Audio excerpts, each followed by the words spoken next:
a deal can blow up. A process can take 6 or 7 months to find something of quality, 3 or 4 months to close from there.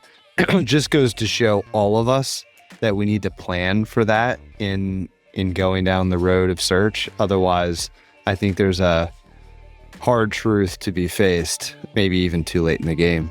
The business you want to build is not what you have currently. So that means you are still describing a goal that is an end state. And so the actual thing you have to enjoy is like every day you're making 1% improvements. You have to enjoy that process. And then someday in the future, you'll look back and be like, oh, this all became something. And you won't be able to point to any given thing as like the silver bullet, right? That mindset shift is hard for me, right? Like I want to like attack a problem and solve it. And that is just not the nature of this type of work. It's one of those weird things, like I'm glad I'm a good driver because it was actually a pretty crucial skill. Like my driving capabilities were way more important than my like financial capabilities for the first like 2 months. So Kaustubh, I am really excited both for the listeners who are going to get to hear about your journey, but also selfishly, because even though I've been able to watch you go through your ETA journey from afar, I haven't really ever had the time to sit down and talk to you about the why and the details. So this will be fun. Yeah, I feel like we're both so busy and doing our things that like we've caught up about it in snippets, but we've never actually sat down and talked through it. Exactly. We're going to get to the fact that this is still therapy for both of us, but Exactly. let's jump in. Today, episode 2 of The Intentional Owner is all about your journey to buying a small business and Blooma in particular. So, but let's back up. I think the why always goes back to, how we were raised. So tell us about how you got to ETA, Yep. period. So I grew up in the Seattle area. My parents immigrated here originally, so we moved to Seattle when I was 5 months old. So that means I can't ever become president. From India by way of Australia. They first moved to Australia, actually. So I actually Very have cool. still Australia. I was born in Sydney. Wow. So I've got that dual citizenship just in case, things really hit the fan. Let's not. Good news is there are no covenants on an SBA loan. So if that's Yeah, what kind of exactly. stuff is going to hit the fan, then okay. Yeah, that's right. No, and so my dad, he got a job in Microsoft. So we lived in Redmond, which is where Microsoft is based. He's on year 31 at Microsoft. My little brother is now on year 3 at Microsoft. So that was sort of the why we're in Seattle and kind of the background. I do not have the like personality or the kind of just sit there and focus on one thing ability to be a good software engineer. So that was not going to be a path for me. And so I went to school in Philadelphia at Penn for college, and I kind of learned there that you could get paid to just understand how businesses work. That was news to me and super fascinating. I loved this sense of just understanding how things work and kind of how like the value chain looks, how things get from point A to point B physically and financially and all of the above. And then it turned out that people will pay you good money to like go do that for a living. Um, and so I basically, I did one internship doing old school stock investing at Putnam Investments, which is really, really good foundational. Like, how do you value a stock? My takeaway from that was like public equity is too far removed from the business itself. Then I ended up going to Bain Capital into their credit group, working on their distressed credit special sits team. Super fun, really strong group of investors, really just smart people. And I loved that. And it was a lot more in depth in terms of, is this a good or bad business? Is this a good or bad balance sheet? And, we can solve good business, bad balance sheet. We can't solve bad business, bad balance sheet. Um, and so, and Bain really focuses on first principles investing. So that's really where I learned kind of my foundation of how to think about businesses. Um, and I did a few years of that. And I came out of that saying like, hey, like I'm still on the other side from the management team, right? Like we're still, the credit team, we're like pref equity or junior debt or something like that. Yeah. One of my exes, her dad, when I explained to her dad what I did, he just said, "Oh, so you're a vulture investor." It's like, okay, well, I don't know about that, but uh, so anyways, I was like, I got to move more to the equity Nice to side. meet you, sir. Yeah, exactly. Um, and so I moved to a firm called Searchlight Capital, which is more of a classic private equity firm, middle to upper middle market in New York City. And they really specialized in telecom, media, tech, business services. So I spent a ton of my life at Searchlight focused on, we acquired Univision, the Spanish language broadcaster, in consortium with another kind of strategic group. It was a whole story, but that was where I really learned the like management execution side of things, or like seeing how much management execution mattered. I didn't learn anything about management execution, but I observed it. And so you said a lot there, but I think everybody's journey to ETA, that story impacts the path we take in ETA and almost the flavor of ETA we decide to go down. So I want to hit on, I actually didn't know that about your family. So your dad is a career-long Microsoft employee manager. Your younger brother is going to Microsoft. So, like, at what point did you realize that you weren't cut from that cloth, that being an entrepreneur was interesting to you? Mm. I mean, I think I'm not sure when I noticed this, but like one of my strongest drivers is I'm not a perfectionist. I really struggle at not doing 80/20, right? Like that to me is the intuitive way to work. Which if you're in a software engineering setting, like part of that role is really making things work to the like you're delivering the final experience. Yep. And that just I took some classes. I was curious and I just found it to be like too in the details for me. Whereas and it's funny because my first couple of years at Bain, the critical feedback I would get is like, "Hey, like you're not detail oriented enough," and then I kind of just waited it out rather than get better, and then eventually that turned into like you're really good at focusing on what matters, right? And so for the same reason, I would have been a really bad lawyer, right? Like contract lawyer or something like that. That's just like not where my brain gets excited or focused. So I'm pretty sure that every one of us followers of your newsletter, readers of your newsletter would be like, I don't think I agree with what you're saying because the way you write, unless ChatGPT is writing your newsletter, it is so well written, so your thoughts are articulated so clearly, and frankly, like it's just well written that it's hard to believe that. So, did you think that that lack of perfectionism would make you a good entrepreneur, or did you just it had you believe you wouldn't be a good career-long corporate citizen?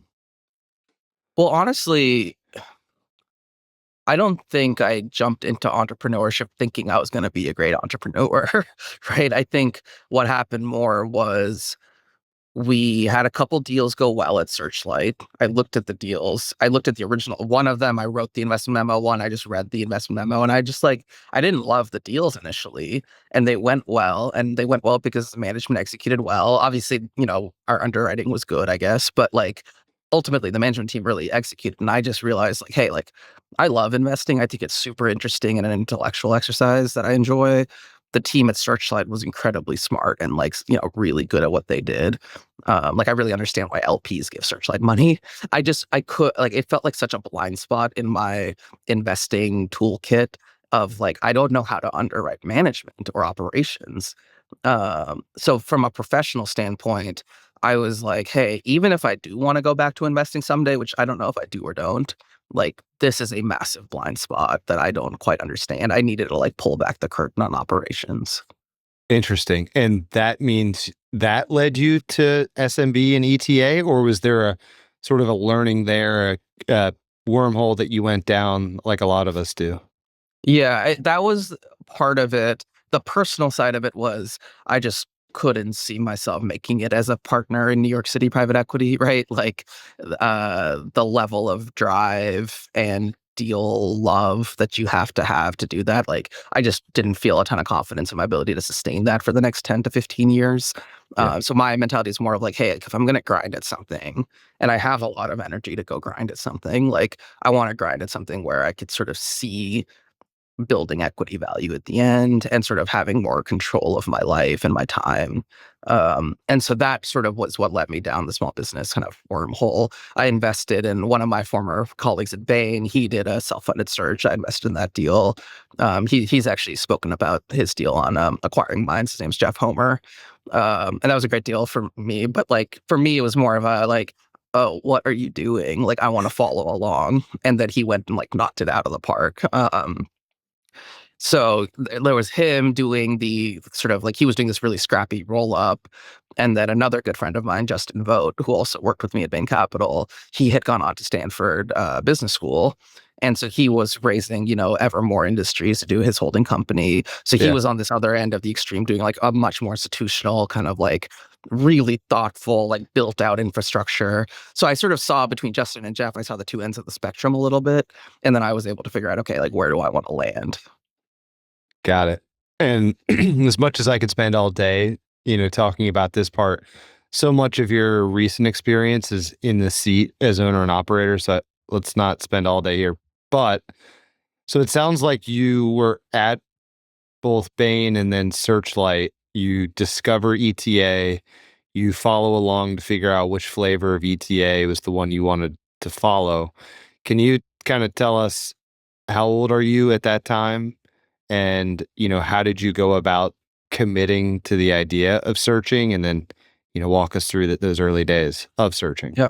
Yeah. So I invested in Jeff's deal when I was 26. So that was early. I didn't make the jump for a couple more years, but that was when I Yeah. first like learned about it and started following the space. I think when I was like 28 or 27, 28, as I started dabbling, I like started looking at deals on the side and tried to picture like, do I want to actually like do this life or not? Yeah. And then I closed on my actual deal when I was 28. Got it. So kind of like a 2.5 year journey. Yeah, exactly. And so like now I've owned it for 3 years as of next week. So yeah, by the time this podcast comes out, I'll have owned it for 3 years, which is wild. And so now I'm 31. Very cool. I'll never forget when you were going to come to SM Bash in Orlando, and I was trying to pin you down to see if you'd be willing to speak, and you kept telling me like these planes are going to be landing right about the same time, and That's that was right. super super exciting. Because that ended up being like the week before we closed, right? Is that what it Yep. was? Yeah. Yep. Yeah, Yep. that was wild. Exactly. Anyways, so yeah, All right. so I'm 31 now. I mean, honestly, like it is part of what I liked about this business, which we can talk about, which is that it's a relatively young company. Sorry, not young in terms of like the business has been around for over 15 years, but it's tree work, it's arborist services, which like naturally is a slightly younger profession. So like our median age on the cruise is probably like 24, give or take. And so it's a little bit like I looked at another business that another searcher ended up buying. Great business. But like I just struggle to imagine myself like, how do I walk into a business with people who've been here for 30 years and I'm like literally not 30? Super interesting. Great point. Yeah. Right. Like the idea that you could manage somebody twice your age effectively with Right. how much management experience did you have getting into search? Like one junior analyst, or you know what I mean? Exactly. Yeah. Exactly. All right. So let's get to Blooma quickly. But before we do that, so maybe this podcast is not necessarily meant to be about the tactics of finding a small company to buy. It's more about the journey, the thought processes, the stories that we can tell now, hopefully for the benefit of folks, following behind us. But you didn't close on your first business. You, in fact, went under LOI on another business. Can you talk about that? Yeah. Yeah, so we got pretty deep down the path on another deal, which would have been in Alaska.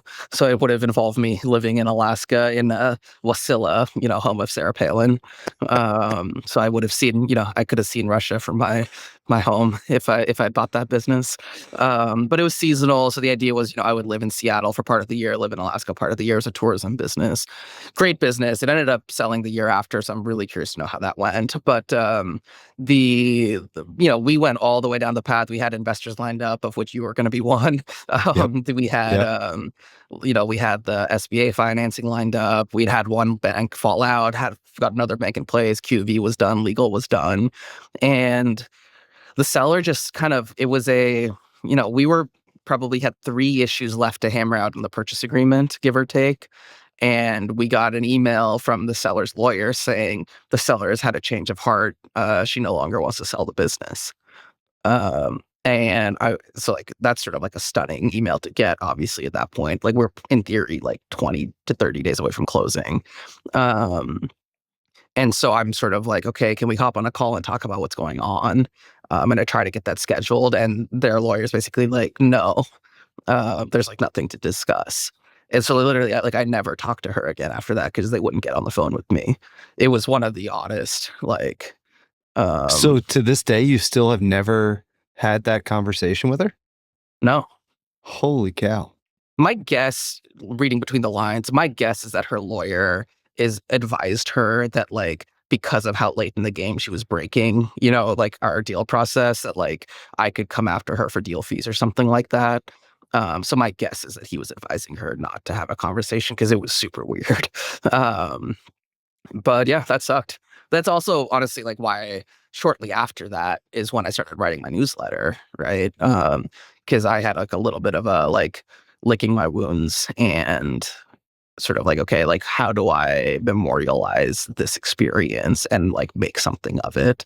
And that kind of became the initial post that I wrote in my newsletter. You were, call it 3 weeks away from close. There's not a whole lot to do at that point. There's a lot of balls in the air, but the 99% of the tactical work is done. So when you realize that deal was dead as a doornail, what did you do differently? What did you change? What anything could you say was like a way to get past the trauma of getting left at the altar? Yeah, I mean, for better or worse, given I come from the private equity background, that actually wasn't the first time I'd had a deal fall apart at the 11th Mhm. hour.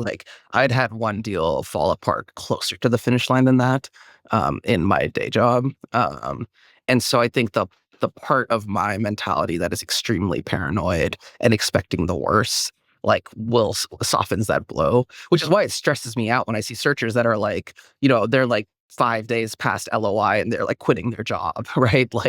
It's just the sheer number of things that can go wrong between now and then is hard to quite explain. I really don't believe deals are done until the money has changed hands and all the titles are signed over. Um, so I think that helps expectation management up front. Yeah. But I think the fact that, I was still working, the way that deal was going to work out was sort of because it was seasonal. I could have done a really long notice period to my job. So it would have been actually pretty smooth. And so I was as a result, I didn't have to deal with this, any breakage at work, or leave things on a bad note.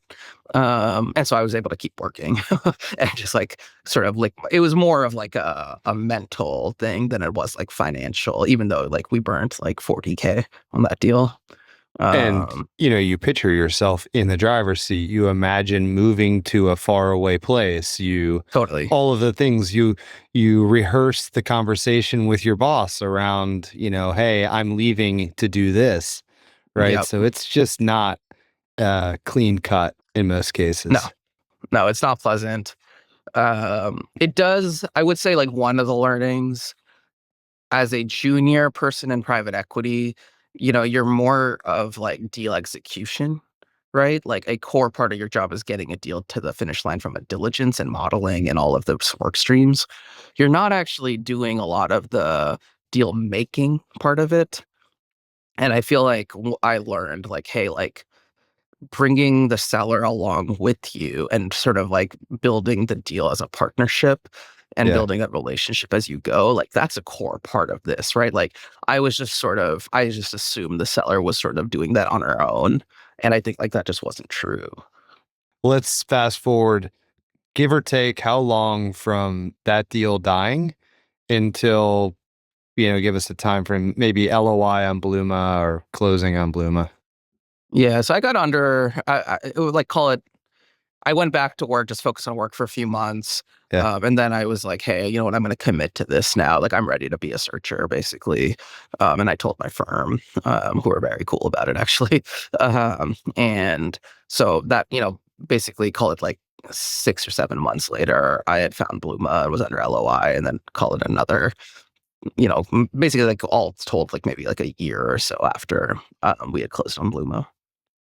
Got it. Let me just add something because I think like the commentary might be helpful.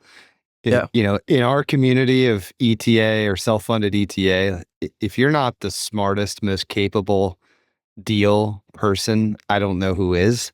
And so like the fact that this can happen to someone like you, that a deal can blow up, that a process can take, you know, 6 or 7 months to find something of quality, 3 or 4 months to close from there, just goes to show all of us that we need to plan for that in going down the road of search. Otherwise, I think there's a hard truth to be faced, maybe even too late in the game. But all Totally. right, so, so walk us through, maybe since we'll hit it on another podcast, let's just assume you're in the seat now of Blooma.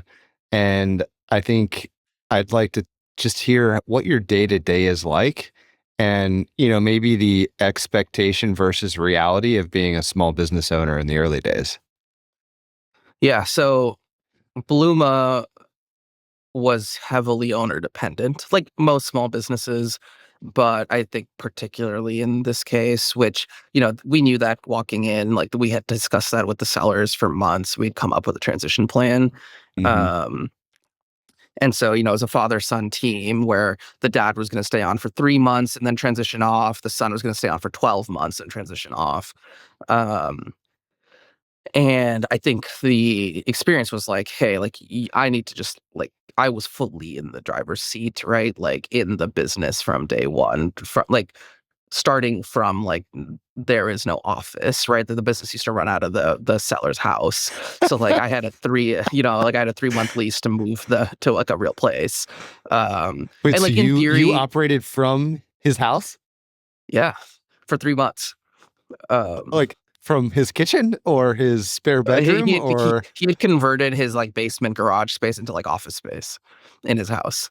And so we had an agreement. Well, I mean, this is one of the craziest parts of it, which is that like we had a lease agreement, right, for those 3 months, which basically gave me access from like 6 a.m. to 6 p.m. Monday through Friday, which in theory works great because I was like, okay, whatever, everything else I could do from home. The problem, which I hadn't realized at the time, was we were on QuickBooks Desktop. And so, like, I couldn't actually do any of the QuickBooks work on the weekends or on the evenings. It had to be in the office, like on the physical desktop computer. And so, like, as a former PE guy coming into this business, like, it took me like 4 weeks to get us on online. The first 4 weeks, like, if I wasn't, like, I would go home on the weekends and I couldn't do anything. Like, it was really like a shocking kind of like not how you expect to live at all. from Wall Street private equity to your seller's basement, Yeah, QuickBooks literally. desktop, nine to Yeah. five. I Yeah. Just remember, getting go ahead. Sorry, I cut you No, no, no. off. I spent like 10 plus hours, literal hours on support with Intuit, trying to get us from desktop to online. Just horrific. But that's part of the experience, right? You think you're trading, a fancy career, or, a steady career for this highly functioning small business. And then you realize like everything is hanging together by a band-aid when you get in there. It's generally the case, which is why Yeah. you shouldn't be surprised by that anymore, or people that follow behind us. And there's little things like I didn't know, like I had a pretty good handle on how operations were structured together, and I knew like a lot of it was the sellers. But there's even like the minutia, which I didn't think to ask, which is like, for example, the sellers were the ones who refueled the trucks. right? So they would go do that at night or in the mornings because the crew they didn't want the crew to do that during working hours. So my first week, Martin, the former owner, he calls me. He's like, "Hey, show up, at 6:20 or whatever a.m. We got to go fuel this truck, and I'll show you where to fuel it and all that." Before the guys launch at 7 a.m. And so I get there and he gives me the keys to this F750, and it's under CDL, right? Like all of our trucks are under CDL. So like it's just like hop in and drive. And like we're driving it in like the middle of Seattle to a diesel fuel station and then driving it back before the guys leave at 7. And yeah, like it's one of those weird things. Like I'm glad I'm a good driver because it was actually a pretty crucial skill. Like my driving capabilities were way more important than my like financial capabilities for the first like 2 months. Isn't that fascinating? Did you have any idea that would be the case? I don't. I severely underestimated how much of our business is like how do we physically get stuff from point A to point B, right? Like it just like in PE, like you solve every problem from your computer, right? And like that's just not the case in a trades business. Like a lot of the problems are solved by you physically going and moving like one thing from here to there, whether it's a truck or a chainsaw or whatever else. So that the amount of time I spent driving around was like shocking to me, whether in my own car or in company trucks. Where I would love to get some inside baseball is you bought a business that is sort of prototypical self-funded search, SBA loan, raise a modest amount of investor equity. So it's a very familiar size and scope to most people who are going to go venture down this path. But do you think that the owner dependency that you got into or that Blooma had was typical, or was it like far more owner dependent than most? Um, I would say it's more owner dependent than most self-funded searches, I was aware of that, right? I think some searchers get caught off sides. Or let me say it this way. The extent to which I got surprised by how owner dependent it was is typical of self-funded search, but the starting point is much further on owner dependence than, where most deals are because the owners here, they were climbing trees 4 days a week, right? Like I knew that.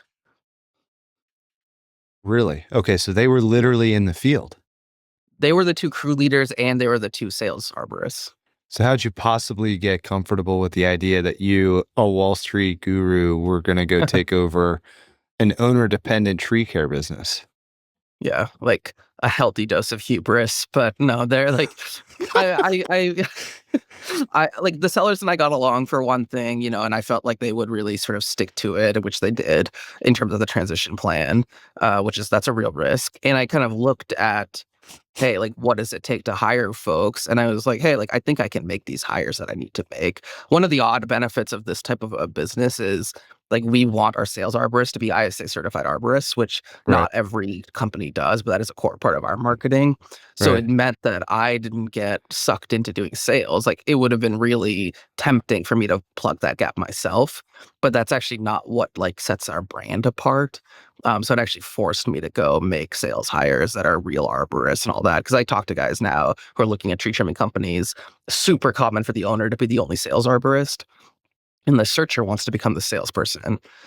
It's like, okay, like you could, but you're not actually an arborist. Like this is a real trade. Like there's real expertise here. Like you're telling people how to manage their trees. And so I think because we were eyes wide open going in, like what are the hires we need to make? We had charted out kind of like what are like, Martin is doing these roles, where are those roles going to get moved to? Who are the hires we're going to have to make to do that? Like we had a plan for it basically. Got it. Okay. So, I mean, you're obviously very thoughtful about it, but, maybe as like I think everybody always looks for tactics. So if you're listening to this and you're saying, geez, this guy bought a business where he was going to be climbing trees potentially, like, what are the ways, the tactics that you can kind of discover owner dependency in a Mhm. in a dynamic where like brokers and sellers are generally trying to hide that very Right. fact? Like, do you have any kind of tips on that front? To me, operational due diligence in small business it's all about understanding, like, from point A to point Z, how the business makes money, right? Every step along the way, from how does a client find us, to how does a lead get processed, to how does a lead get scheduled, to how does a sale get a quote get created, to how does a quote get closed. Like every single step of that, through service delivery, through final invoicing, through accounts receivable. Like you need to have the true process map of how the business runs. And then it has to be mirrored with who is in charge of each of these, right? Yeah. And so I think until you understand that, there's no way for you to have a clear idea on owner dependence. And did you rely on the owner, Martin, to walk you through the process mapping? Like the owner is telling you essentially the detail behind how involved or not he was. Yeah, I mean, that's a good question. I mean, yes, you are heavily relying on the seller, to be Yeah. honest, which Martin was. I think there is some sort of like trust and verify steps you can take, Yeah. such as you can read reviews, right? And see like how much are the reviews mentioning the owner by name, right? Yep. So if the owner tells you like, oh no, we don't ever get any questions, or like our off the, the woman in the office, she answers all the questions, but actually like the owner keeps getting named in 5-star reviews, like that should tell you something, right? Like there are some things like that, um, that should probably raise a flag. But honestly, I think like as long as you just keep asking questions, like outside of like straight lying and fraud, you should be able to get to the answers. Yeah. If you don't mind, I'll add a couple more because I Yeah, think we've please. all learned the hard way over the years. I've found that if you can call it a half a day ride along, right? Yes. Essentially, you and I both ended up being in a lot of trades opportunities. So maybe this is just unique to that space. But, generally the seller knows a lot of the customers, maybe in a commercial context. So a ride along gives you a great chance to really see them interact with third parties. And like to the extent it's more name to name, good solid friendships, talking about, their respective families. What's interesting is like the sellers will consider that to be a pro of the business they're selling to you. But as Mhm. a buyer, like that is all potentially a huge con and a big red flag. Um, Kind of No, that's relatedly spot is, on. I did that actually. I did ride-alongs with both Martin and Josiah on when they were going out and meeting with clients for giving quotes. And yeah, we just said I'm like an apprentice or whatever, yeah, and I got to sort of watch and like understand their process for putting quotes together. And my learning was like, really good arborists, good sales arborists, but it's like they're good at putting together recommendations for clients. It's not like they are like buddy buddy with every client that we work with, like that is going to be hard to replicate that. So I felt pretty confident that as long as I could hire yep, strong, qualified, knowledgeable arborists, like that's what the clients care about. yeah, true. Another useful one has proven to be, if you can grab 2 or 3 or 4 hours in a conference room with the seller just to walk through whatever, financial, anything, business diligence, what it doesn't matter, assuming that they have a cell phone, like that sucker is going to ring enough times to figure out like really how in touch and critical is the seller to the operation of the business. And, how do they respond to all those calls? It's like there is no one silver bullet in this, but there's like a lot of ways you can kind of, poke on that question. Yeah, that's a great example. Yeah. A lot of the searchers that you and I talk to all the time, whether it's, because we're thinking about making an investment or boot camp or whatever, are doing this because of control, control Mhm. over something, maybe the ability of having a wealth generating event or their day to day. But like, can you talk about how important control was to you and then kind of how much control over your day you feel like you have now? Yeah. So I didn't like I took investors in the final deal, right? Of course, which you're one of them. Yep. Like unlike some searchers, I did not feel strongly about me owning 100% of the business. I felt actually much more strongly about having mentors and advisors on the investor cap table. And so everyone who's an investor is somebody I know personally, and they're either from my former career, like peers or bosses, or they're small business owners themselves. Um, and that was quite important to me. Yeah. But I wanted to retain governance control, right? Where I wanted to own my destiny in terms of how do I want to build this business? What do I want the outcomes to look like? And I was pretty transparent. I think, or hopefully, I'm curious what you think or what you recall of when I was raising money. But I tried to be transparent with investors that, hey, like, there's a few different paths this deal could go down, right? Because like, if it turns out like this is not a great business and I don't like running it and like I don't see a lot of opportunity, I'm gonna try to figure out a way to like get you your money back and then, gracefully exit. But there's also a version where like I really do love it and the team is good and the business is good and the industry is solid and we could just own this thing for like 30 years, right? And like, yes, you'll get your cash back through distributions that way, but like you might not get the big liquidity event for a long time. Um, and so to me, it's a combo of I wanted to have control over those potential outcomes. I wanted to have investors that were aware of those potential outcomes and understood that they were ceding control on that.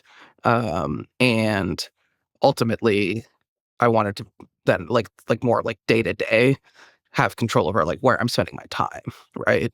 And I think the part that was the hardest for the first 2.5 years is I actually had very little control of where I spent my time, right? Like the business really controlled where I spent my time. Like wherever there were fires is where I would go.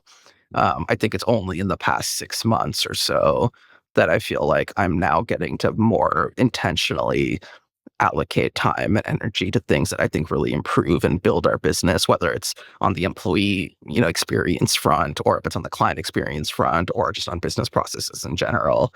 Um, I think it was like 2.5 years of whack-a-mole, and like only now am I starting to get to be proactive. And it actually feels like, I can do a podcast like this with you now, right? Like I can choose like, hey, I want this to be part of my life structure.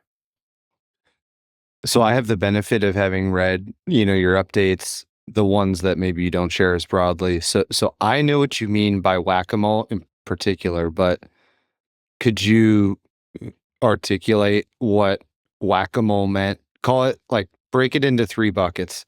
Those Mm. first 6 months or so, when really you're just trying to transition the business, learn what the hell you actually bought, and get the train back on the tracks. Then maybe like that intermediate period, particularly, 2023 and 2024, and then maybe where you sit today. Yeah. So initial transition period and learning, a lot of the whack-a-mole was just learning very basic, like, hey, this truck broke down for some reason. Who do I call? What do we do? Problem solving. Um, and it was just this like constant stream of small to medium sized problems that we had to problem solve. And, my team was really great at supporting me in that and kind of giving me guidance. But every time we're trying to solve one of those problems, you're just getting back to even, right? Like you weren't solving problems that got you ahead, you were falling backwards, and then the problem solving would get you back to even, and it would be even like customer complaints or like the whole Seattle city code change for tree work in July 2023.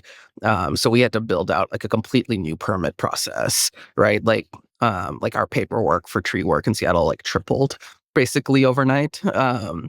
And so and eventually that accrues to our advantage, right? Because we can actually like build systems and we can get good at that faster than other companies, hopefully. But in the moment, it's like, okay, like we just have to solve this to make sure we're being compliant with permit requirements. And like the way that code was written, and it still is that if you get 2 strikes within a 12-month period, they'll suspend your license, regardless of how big or small you are. Um, so anyways, that to me was like whack-a-mole, right? For the first year was just like, how do we keep this thing running every day such that every Yeah. day guys go out, they do tree work and they come back. That was the first, call it 2 years. Um, or a year and a half. Yeah. Then after that, and basically the solve was I had to add cost, right? Like add more people, add more systems, add, all of that. And so then you end up with a business that feels more sustainable on the day-to-day basis, but is now like, how do you go grow it? right? Like that became the next problem because I need to now grow into the cost structure I had created for this business.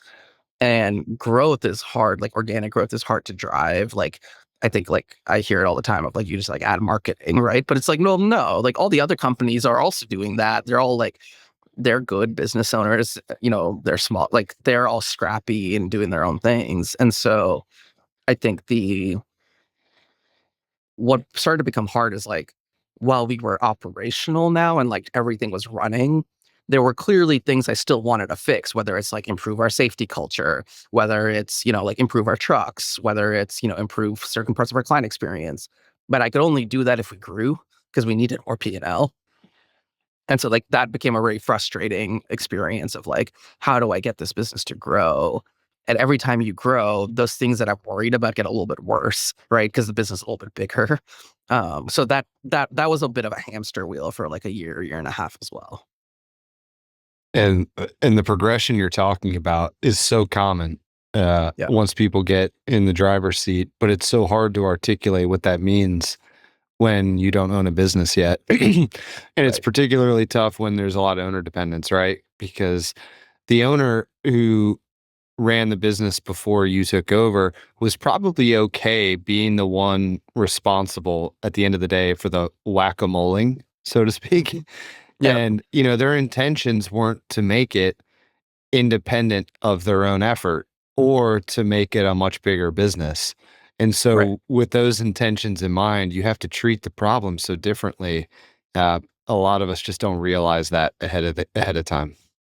Right. And short of me becoming an arborist, like it actually just isn't an option for me to run the business the way the former owners did, right? Like Right.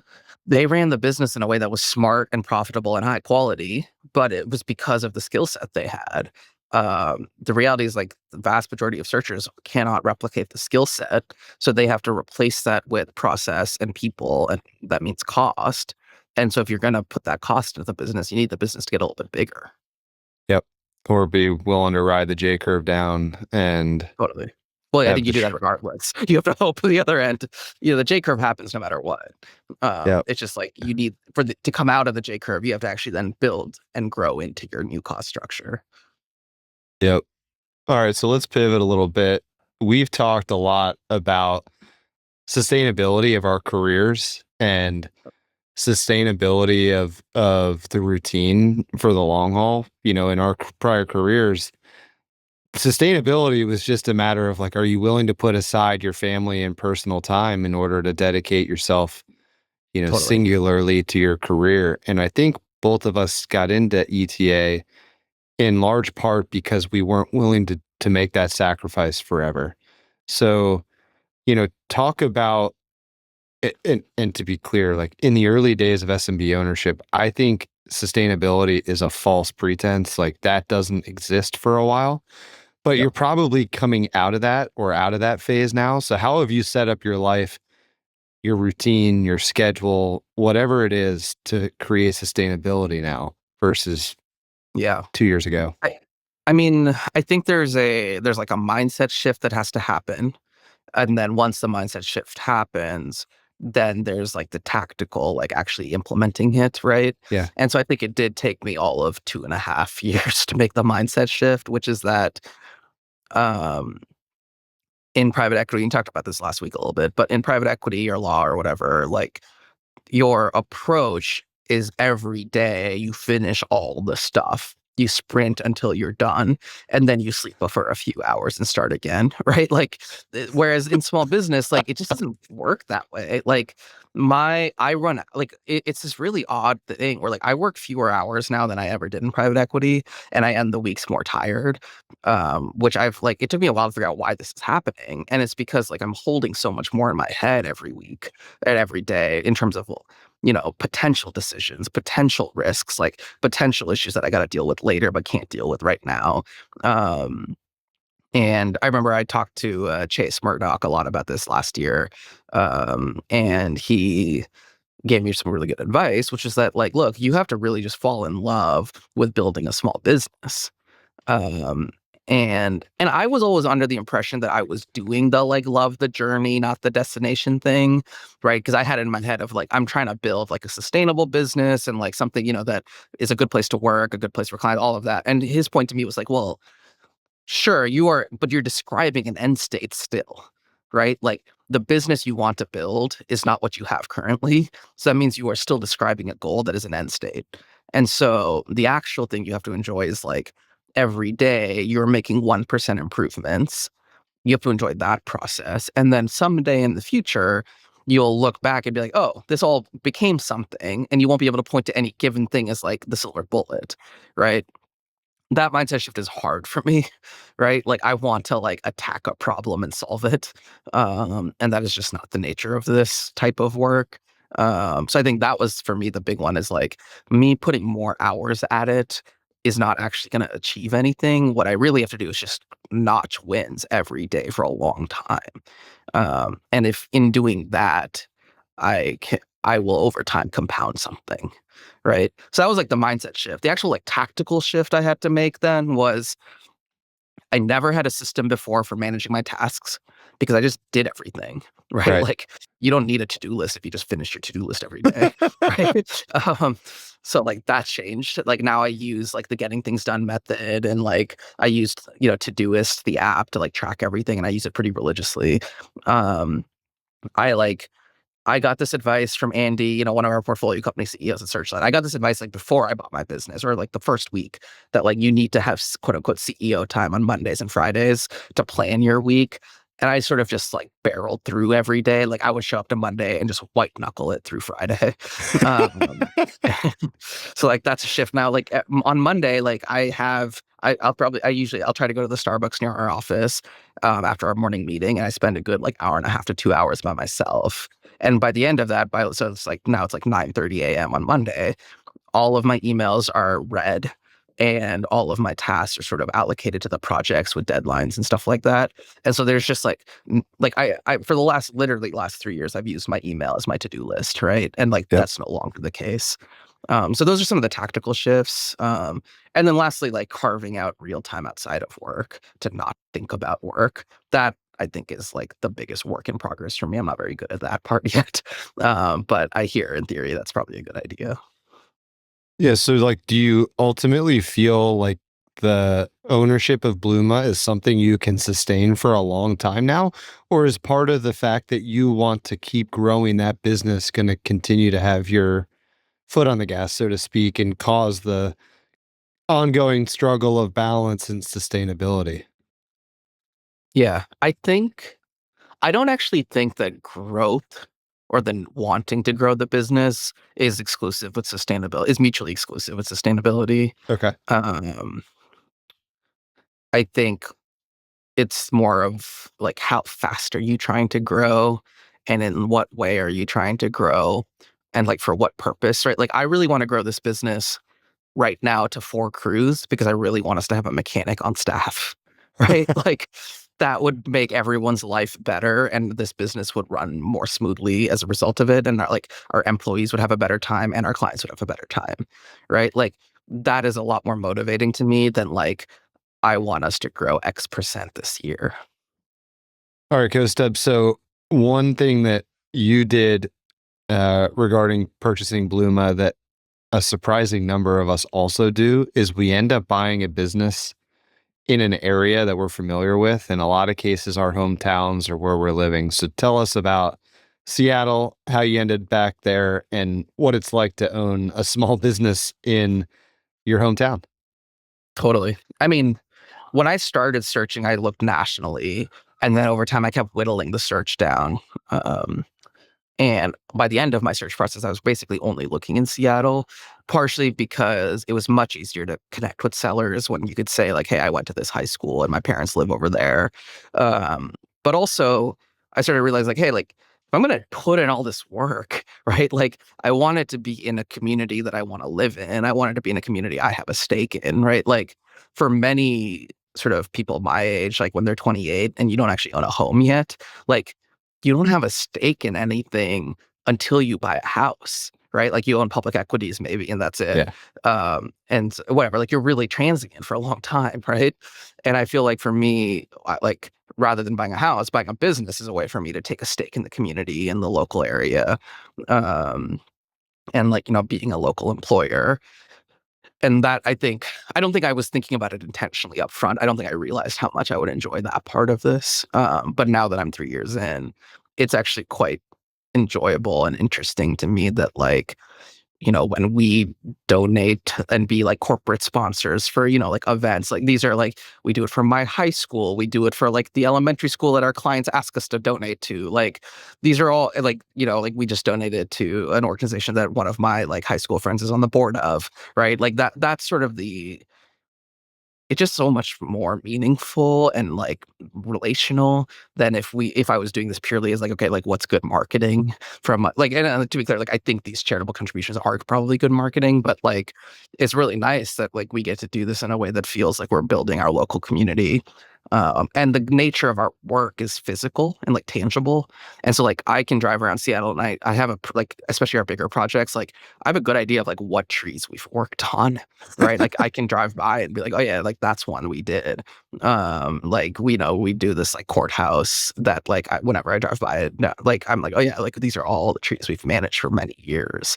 Um, and it was funny because at this courthouse, one of my best friends growing up, she was clerking for the lawyer, the judge who presides over this like U.S. District Court, and so like literally she was upstairs like being a clerk, and I was with the team in the out front working on the trees, right? And we like grew up together. Oh, how things have changed. I know, right? Yeah. All right. It's funny So again, actually. Yeah, go ahead.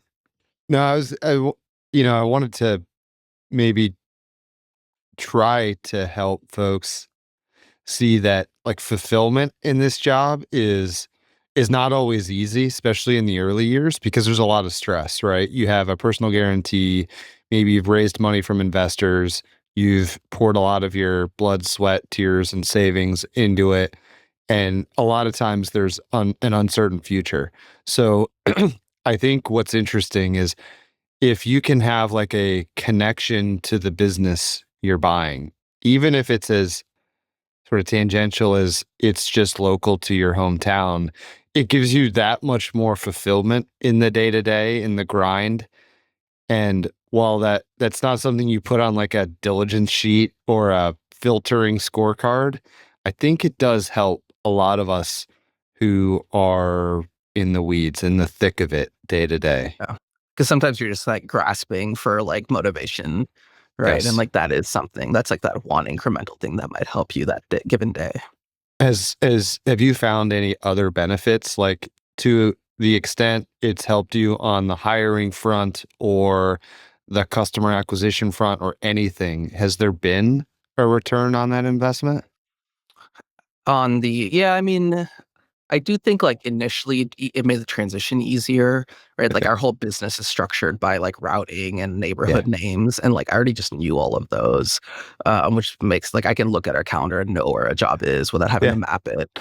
So that's kind of nice, and like some of the like That's not it's nothing. real. It's not Yeah. nothing, yeah, and like obviously you could learn it, but it's just like one more thing you have to learn. Yes. Um, and then it's helped a little bit with customer acquisition in the sense of like it's just this we are still locally owned and operated, right? Like I think that matters. And like we're locally owned and operated by a local as opposed to like just somebody, somebody who moved here, which like nothing wrong with that, but like that just is I think a better story from like a marketing standpoint. Like we do my parents' house, we do my high school, like we did like like that stuff I feel like counts for something. I agree. I agree. And it's the kind of stuff that, we just don't value highly ahead of time, or at least a lot of Right. people don't. Yeah. No, and I find myself valuing it more and more, which is cool.